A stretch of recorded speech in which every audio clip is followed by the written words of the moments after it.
Hola, bienvenidos a Futura Mundus, en este canal donde leemos tantos libros como podemos, los analizamos, discutimos acerca sobre ellos, extraemos lo más valioso para entregárselos a ustedes y también hacemos un poco de análisis y de crítica constructiva.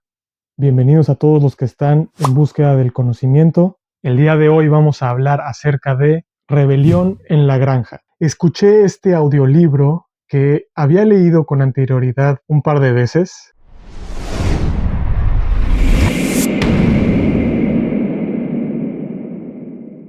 Que no salió publicada, escrita por el mismísimo George Orwell, en donde se nos explica que claramente este es un libro que hace referencia a la política y a lo que estaba pasando en la Unión Soviética en vísperas de la Segunda Guerra Mundial. Toca un tema muy importante que es la autocensura en el periodismo, ya que cuenta el mismísimo George Orwell que en Inglaterra los periodistas no hablaban mal de la URSS, pero sí hablaban y criticaban a sus propios políticos ingleses. Y pasaba un fenómeno muy curioso y de la autocensura, que es que el gobierno no te censura a ti, sino que las personas ya mismas se prohíben hablar y discutir de ciertos temas o hablar de ciertas personas. Aunque George Orwell era un crítico político claramente en contra de esto, puede ser que sí haya tenido algún peso sobre él, ya que decidió justamente escribir esta obra de crítica sin mencionar nombres específicos y al mismo tiempo utilizando ejemplos, rebelión en la granja en vez de rebelión en la URSS. George Orwell recibió muchísimas críticas antes de publicar este libro y se tardó mucho en publicarlo, ya que ninguna editora quería hacerse responsable de dicha obra. Incluso sus colegas intelectuales argumentaban que ese libro ni siquiera era propio de llamarse una novela, pues era demasiado corta. Algunos fueron más allá y cuestionaron el papel que juegan los cerdos, diciendo que pudo haber sido representado con cualquier otro animal. Aunque claramente, como vamos a ver lo que pasa al final de este libro, era crucial que fueran los cerdos los que jugaran este papel de gobernantes totalitarios. Y a todo esto, ¿qué es el totalitarismo? Resulta que el totalitarismo es esta gobernanza en la cual se desdibuja lo privado de lo público y el gobierno toma total control incluso de la cultura. Es curioso lo que pasa cuando se implementa el totalitarismo, ya que en el concepto también funciona como lo que describe uno de los personajes ilustres de este libro, el cual es un caballo que dice que Napoleón siempre tiene razón. Un caballo que era el más trabajador, el más fuerte de toda la granja y al mismo tiempo el más fiel al gobierno totalitario ejercido por el cerdo Napoleón.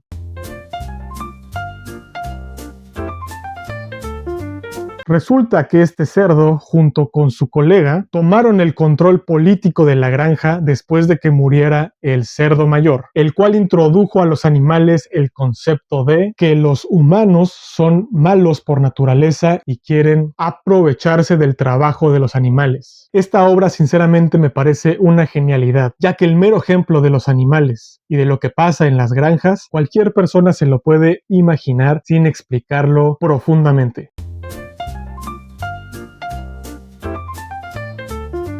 Y es por eso que este libro es también tan corto, ya que no se molesta en explicar cosas, ideologías específicas, ni siquiera lo que pasa a través de la mente de los animales y de los personajes, sino que se delimita específicamente a lo real y lo tangible, sus acciones específicas. Como cuando los cerdos modificaron los mandamientos creados por el primer cerdo mayor, que hablaba principalmente de que al principio prohibía, por ejemplo, que los animales vivieran en la casa de los humanos y que durmieran en sus camas. Posteriormente, el gobierno de Napoleón modificó estas leyes sutilmente para su conveniencia, y en vez de que apareciera el mandamiento de que los animales no pueden dormir en las camas, puso en las camas con sábanas, argumentando que cualquier cosa donde uno se pueda echar es considerado una cama, entonces por tanto no puede ser prohibido. Y así fue como los cerdos tomaron posesión de la casa y dormían en la cama del humano que fue despojado al principio del relato.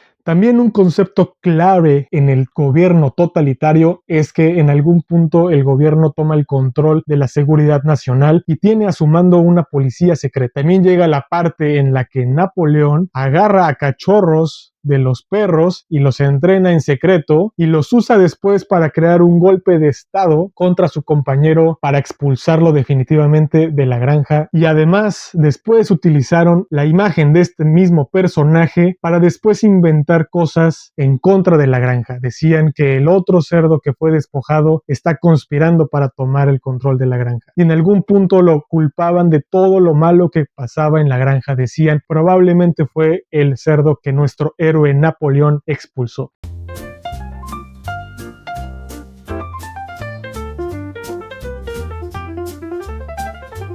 Resulta clave el analizar que estos cambios de gobierno aparecen por causas legítimas, en sí buscan la justicia, pero al mismo tiempo, al querer implementar normas establecidas por las personas que están al mando, eventualmente estas leyes tienen que ser cambiadas y modificadas cada vez que entra alguien más, ya que el concepto de justicia en un estado laico va a depender siempre de acuerdo al nivel de la mente del que gobierna. En pocas palabras, como los animales crearon una serie de leyes y reglas que tenían que seguir sí o sí, al momento de implementarlas habían diferentes sutilezas e interpretaciones, y al final el bando que se quedó con el poder modifica estas leyes a su propia conveniencia. Al final el cuento termina haciendo referencia a que en realidad no hay diferencia entre el comportamiento de los cerdos y los humanos cuando de un estado totalitario se trata. Una brillante analogía para criticar la política sin siquiera tener que mencionar nombres o lugares específicos. Sin duda se nos incita a pensar que sin el conocimiento la gente simplemente va a seguir las reglas que el gobierno les ponga. La gente sin conocimiento es manipulable. Por eso es que en este canal estamos en búsqueda del conocimiento. Sin lugar a dudas, si ustedes están escribiendo algún libro, alguna novela, o son analistas públicos o políticos, les recomiendo volver a leer este libro o escucharlo. Personalmente me gustó muchísimo escucharlo, ya que incluso mientras lavaba los trastes estaba pensando y analizando qué tan genial es este autor para poner en evidencia la falta de ciertas personas y gobiernos en la vida real. Normalicemos el escuchar audiolibros, ya que complementa las lecturas, y sobre todo, si ustedes, tanto como yo, ya habíamos leído un libro, a veces resulta más fácil escucharlo para recordar la información clave. Personalmente, volverme a exponer a esta obra me recordó mi gusto por el periodismo, y en específico el periodismo político, que lo trataremos en otra sección del canal.